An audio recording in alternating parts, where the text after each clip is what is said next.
Bonjour à toutes, bonjour à tous. Aujourd'hui, une petite vidéo de présentation du nouveau chapitre d'histoire que nous allons faire après le Moyen-Âge. Il s'agit de l'Europe moderne et de ses connexions avec le monde. Si, en histoire, on change de nom de période et qu'on parle d'une époque moderne après le Moyen-Âge, c'est qu'on estime qu'il se sont produits des changements très importants et il va bien falloir comprendre lesquels. Je vais vous parler dans cette vidéo de 3 changements majeurs. Premier changement, la découverte de l'Amérique, en 1492 par Christophe Colomb, et qui représente une découverte majeure parmi toutes les découvertes qui seront faites vers cette époque. On verra aussi rapidement Magellan, qui fait pour la première fois le tour du monde en bateau, du moins son expédition, puisque lui mourra en route et c'est son second, Delcano, qui parviendra à bon port.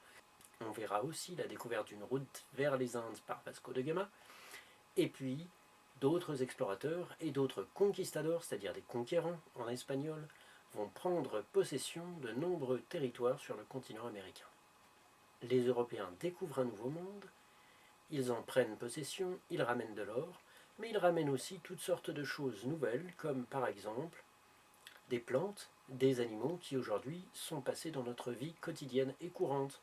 Je pourrais donner comme exemple les pommes de terre, tomates, le maïs, la dinde et bien d'autres que je ne vous conseille pas comme le tabac, ce qui signifie que de grands changements auront lieu en Europe même et pas seulement dans les nouveaux territoires conquis. Deuxième aspect, en Europe, un grand changement religieux, on parle de réforme religieuse, avec une partie des chrétiens qui vont s'opposer au pape, puisqu'ils s'opposent à lui et qu'ils protestent contre sa manière de faire la religion. On les appellera d'un nom général de protestants. Mais en réalité, il existe plusieurs familles protestantes très différentes. Les luthériens, les calvinistes, les anglicans, qu'il s'agira de voir rapidement afin de comprendre pourquoi les uns et les autres se distinguent du catholicisme. L'apparition de ces religions n'est pas qu'un problème de croyance, c'est aussi un problème politique dans des pays où le roi est sacré, donc c'est un personnage religieux. Certains pays basculent entièrement du côté du protestantisme, d'autres restent entièrement catholiques.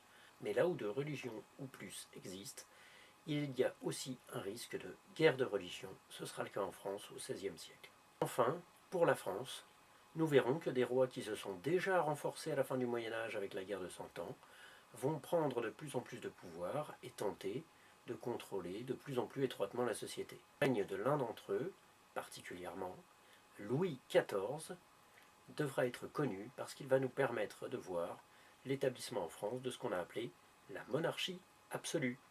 Merci de votre attention, bon courage à toutes et à tous, au revoir.